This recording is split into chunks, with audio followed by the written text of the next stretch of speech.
में हैं और मनुष्य की देह में आकर अगर हम भगवान की 108 परिक्रमा लगाते हैं, हम भगवान का भजन करते हैं, 108 परिक्रमा के अंतर्गत हम डूबे रहते हैं, तो हो सकता है मनुष्य की योनि से छूटकर हम देव योनि में चले जाए, भगवान की परास प्राप्त हो जाए। तो शास्त्र कह रहा है अंजना माता गौतम बाबा से कहने पर शंकर की आराधना कर रही, और आराधना करी माता अंजना ने, शिव जी की आराधना करी, शंकर की जब आराधना करी, शंकर का अभिषेक करा, भगवान भूत भावन प्रसन्न हो गए और शंकर भगवान ने उसी समय माता अंजना को वर प्रदान करा, तो चिंता मत कर तेरे घर में पुत्र होगा। पुत्र तो क्यों चिंता कर, भगवान शंकर जब भी देते हैं छप्पर फाड़ के देते हैं। भगवान कृष्ण के यहाँ कितने बच्चे दिए? 1,77,086। अब अंजना माता के यहाँ भगवान संतान दे रहा है। भगवान अंजना माता के यहाँ, हनुमान जी महाराज कितने भाई थे? माता अंजना के गर्भ से जो संतान हुई थी, हनुमान जी महाराज सबके भाई कितने थे? हनुमान जी कितने भाई? अरे बोलो तो सही, हनुमान जी भाई कितने हैं? सगे भाई कितने हैं हनुमान जी महाराज?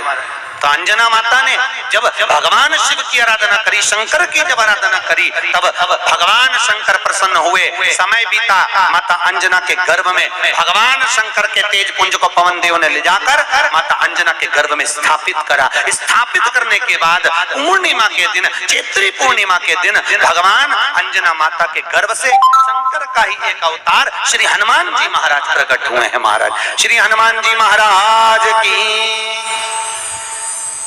हनुमान जी सगे भाई हैं 6। कितने भाई हैं? 6 सगे भाई। सबसे पहले नंबर हनुमान, फिर गतिमान, केतुमान, धृतिमान, यतिमान। ऐसे हनुमान जी महाराज के 6 भाइयों का क्रम वर्णन किया गया। कितने भाई हैं? 6। हनुमान जी महाराज का एक भाई है जिसका नाम है गतिमान। क्या नाम है? गतिमान। और जिसके यहाँ पर फैक्ट्री हो, किसी भी तरह की फैक्ट्री हो, चाहे वो नट बोल्ट की हो, पानी की हो, किसी भी तरह की फैक्ट्री हो, अगर फैक्ट्री में जरा सी भी तकलीफ आती है तो हनुमान जी महाराज के उल्टे पांव, लेफ्ट पांव के नीचे का सिंदूर लाकर गतिमान का नाम लेकर अगर फैक्ट्री पर स्वस्तिक बना दिया जाता है तो वो फैक्ट्री धड़ाके से चलना चालू हो जाती है, कभी खराब नहीं होती, कभी परेशान नहीं करती। महाराज गतिमान हनुमान जी के 3रे नंबर का भाई, गतिमान का नाम। ये जो राजनेता होते हैं ना, जब चुनाव लड़ने के लिए जाते हैं और उन्हें विजय प्राप्त करना है तो विजय पाने के लिए वो एक ही काम करते हैं। हनुमान जी के 3रे नंबर का भाई गतिमान, उस गतिमान के नाम से जो व्यक्ति युद्ध करने के लिए जा रहा है या विजय पाने के लिए जा रहा है, अपने बराबर का लच्छा जानते हो, नाड़ा मोली, उसको नाप कर गतिमान के नाम से लपेट कर हनुमान जी के मंदिर में रख देता है और उस मोली को फिर अपने हाथ पर बांध लेता है, तो वो हार नहीं सकता, विजय ही प्राप्त करेगा। गतिमान का इतना प्रभाव है, चाहे कुछ भी। गतिमान है, वो नीचे नहीं गिरने, उसकी प्रकृति का बाकी गतिमान। श्री हनुमान जी महाराज का प्रकट हुआ, अंजना माता के गर्भ से श्री हनुमान जी महाराज प्रकट हुए। पवन तनय संकट हरन मंगल मूर्त रूप, राम लखन सीता सहित हृदय बसौ सुर भूप। श्री हनुमान जी महाराज प्रकट हुए। देवताओं ने पुष्पों की वृष्टि करी, गंधर्व गान करे, अप्सरा नृत्य करी, चारों तरफ सुख समाहित हुआ। श्री हनुमान जी महाराज की। हनुमान जी महाराज प्रकट हुए। प्रबल रावण को मारने में सबसे ज्यादा सहयोग किसने करा था? अरे जम के तो बोलो, हनुमान जी। पूरी पृथ्वी पर सबसे ज्यादा मंदिर किसके हैं? बोलो तो हनुमान के। अपने करमाला में तुम गिनना, अगली बार आऊंगा तो पूछूंगा। अगर अगली बार भागवत ज्ञान गंगा यज्ञ समिति ने मान लो बुलाया तो पूछूंगा आपसे आके कि करमाला में कितने हनुमान जी के मंदिर हैं और राम जी के मंदिर कितने हैं? राम जी के मंदिर अगर 5 होंगे तो हनुमान जी के मंदिर 20 होंगे। हर जगह पर हनुमान मिल जाएंगे, हर जगह, कहीं पीपल के नीचे, कहीं कहीं बैठे हुए, कहीं कहीं बैठे, हनुमान ही हनुमान, ढेर सारे हनुमान। हनुमान आखिर हनुमान जी के मंदिर ज्यादा, राम जी के मंदिर कम क्यों?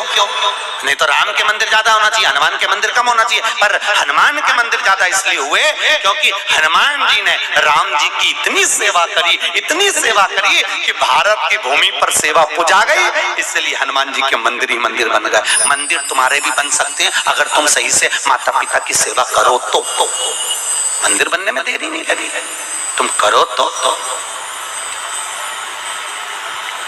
मंदिर बन जाए। प्रतीक है पार्वती का वृक्ष किसका प्रतीक है? पार्वती का। नीम का वृक्ष किसका प्रतीक है? जगदम्बा का। किसका प्रतीक है? जगदम्बा।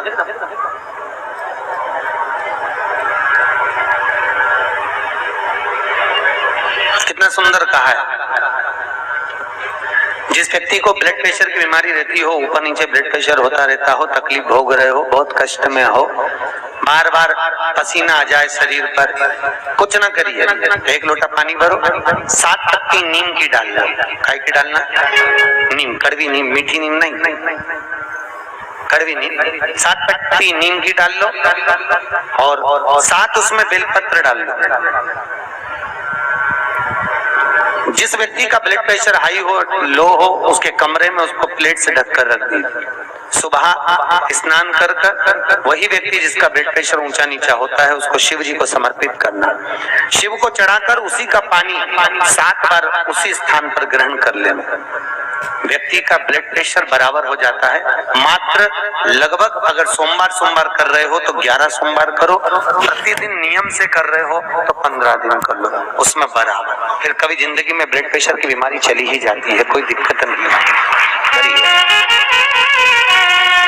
जैसे घुटने का रोग वाला व्यक्ति, ये जितनी माताएं ऊपर बैठी हैं इनको घुटने में तकलीफ होगी इसलिए बैठी। शिव महापुराण की कथा कहती है शिवरात्रि के दिन रात को 12 बजे शंकर जी के मंदिर में चढ़ी हुई बेलपत्र उठाकर शिव मंदिर का शिखर देखकर 12 बजे रात को उस बेलपत्री को चबा चबा कर खा लो, जिंदगी में कभी घुटने का दर्द रहता ही नहीं, कभी जिंदगी में नहीं रह सकता। अगर डॉक्टर बोल दे कि घुटना बदलो तो पहले ये प्रैक्टिकल करके देखना शिव पुराण का। डॉक्टर बोले कि ये दवाई खाओ, वो दवाई खाओ, पहले ये दवाई खाकर देखो शिव पुराण। प्रैक्टिकल जरूर करो।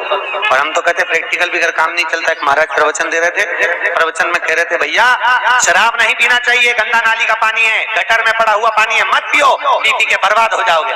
उसी में महाराज का पहचान वाला बेटा था, उठ के खड़ा हो गया, ओ महाराज तो इतनी बड़ी बड़ी बात कह रहा, तेरा सग्गा भाई पी के तो गटर में पड़ा है, नाली में पड़ा है, और तू हमें ज्ञान दे रहा है। महाराज जी को क्रोध नहीं आया। महाराज जी ने कहा भैया देख, मैं भी प्रवचन दे रहा हूँ, मेरा भाई भी प्रवचन दे रहा है, बस अंतर इतना है मैं मुंह से समझा रहा हूँ, मेरा भाई प्रैक्टिकल करके दिखा रहा है। मन तेरा तो कैसे समझेगा? या तो मुझसे समझ जा या प्रैक्टिकल देख के समझ जा। तो आपसे निवेदन है प्रैक्टिकल जरूर करो, प्रैक्टिकल करे भी करना है जरूर। भान होना चाहिए कि हो सके सियोर वाला महाराज झूठ तो नहीं बोल रहा। इसलिए शिवरात्रि के दिन, मुख्य शिवरात्रि के दिन रात को 12 बजे शंकर पे चढ़ी हुई बेलपत्र जिस शंकर के मंदिर की उठाओगे उसी शंकर मंदिर का शिखर देखकर चबा चबा कर खाइए। कभी जिंदगी में घुटने का रोग नहीं हो सकता जिंदगी भर। पर इसका मतलब नहीं कि तुम्हारे घुटने चालू हो जाए तो तुम शॉपिंग मॉल में ही बैठी रहो। ईमानदारी की बात है, आज के जमाने में संतों ने रिसर्च करा है। क्या रिसर्च करा? कि जितनी बूढ़ी बूढ़ी सासें हैं वो तो सब नरक जा रही हैं और बहुएं बेकुंठ जा रही हैं। तो सासों ने सोचा कि भाई हम नरक काय को जाना है, बहुएं काय को बेकुंठ? बहू तो घर में रहती है और हम तो इतनी कथा भागवत में जाए, हम तो इतनी कथा सुनते हैं, बूढ़ी बूढ़ी माताएं कहती हैं तो हमें बेकुंठ जाना चाहिए, तो बहू क्यों बेकुंठ जा रही है, हम नरक काय को जाए? तो संतों ने रिसर्च करा कि जितनी बूढ़ी बूढ़ी माताएं कथा में जाती हैं इन सबको घर की याद बनी रहती है। मैं फ्रिज में दूध रख के आई, ना जाने क्या कर रही होगी, क्या पता क्या मालूम क्या कर रही होगी, छोरा आया होगा रोटी बनाई होगी कि नहीं बनाई होगी। और जितनी घर में बहुएं रहती हैं वो उनसे कोई भी पूछता कि मम्मी कहाँ गई? अरे सालासर भवन में शिव महापुराण की कथा चल रही है, अग्रवाल जी करा रहे हैं। अच्छा, आज कथा का दूसरा दिन है, सियोर वाला महाराज आया, उसे कथा ही कथा की बात बहू कर रही, और बूढ़ी बूढ़ी अम्मा यहाँ बैठ के दूध और चाय को याद करे। इसलिए भगवान ने कहा तू नरक वो स्वर्ग जा, जा, जा। इसलिए निवेदन है आपसे, मन मन मन मन चित चित चित चित वृत्ति बुद्धि सब शिव में लगा कर बैठो। हर हर हर हर। शंकर जी की आराधना कैसे करना, शिव की स्तुति कैसे करना, ये पार्वती जी ने अपनी नाना और नानी से सीखा था। ये पार्वती जी ने अपने नाना नानी के घर में सीखा था, पितरों से सीखा था। गर्ग संहिता कहती है और कूर्म पुराण कहती है, तुम्हारे घर में अगर सत्यनारायण जी की कथा हो रही है, तुम्हारे घर में शंकर जी का अभिषेक हो रहा है, तुम्हारे घर में पार्थिव शिवलिंग का निर्माण हो रहा है, तुम्हारे घर में अगर तुम कोई व्रत रख रही हो, तुम्हारे घर में कोई उपास कर रही हो, तुम्हारे घर में कोई उद्यापन हो रहा है, तुम्हारे घर में कोई अच्छा कार्य हो रहा है, तो ये करवाने वाला कोई दूसरा नहीं होता, इसको करवाने वाले तुम्हारे घर के पितृ होते हैं, जो ऊपर बैठकर तुम्हारे घर में अच्छा कार्य कर रहे हैं। पार्वती जी को अगर शिव जी के शिवलिंग की पूजन की महत्वता कोई बता रहा है, तो पार्वती जी को पूजन की महत्वता उनके नाना नानी ने बताई, पितरों ने बताई। इसीलिए तो शंकर जी को जल चढ़ाने वाले को पितृदोष नहीं लगता। क्यों नहीं लगता? क्योंकि शिव जी पर आप जल चढ़ाते हो ना, तो शंकर भगवान का चढ़ा हुआ जल हस्त कमल की ओर जाता है पार्वती जी के, और पार्वती जी के हस्त कमल पर जैसी जल जाता है तो नाना नानी बड़े प्रसन्न हो जाते हैं अपनी नातिन को देखकर कि मेरी नातिन पर लोग पूजन कर रहे हैं, जल चढ़ा रहे हैं, तो पितृ आशीर्वाद देते हैं। शंकर पर जल चढ़ाने पर 3 दोष समाप्त हो जाते हैं। पहले नंबर का वास्तु दोष, दूसरे नंबर का पितृ दोष और तीसरे नंबर का काल सर्प दोष। ये 3 दोष शिव पर जल चढ़ाने से समाप्त हो गए। पितृ प्रसन्न होते हैं, पूर्वज आनंदित होते हैं। हमारे घर की बेटी आज शिव की आराधना कर रही है, हमारे घर की बेटियां हमारे शंकर की आराधना कर रहे हैं, शंकर की स्तुति कर रहे हैं।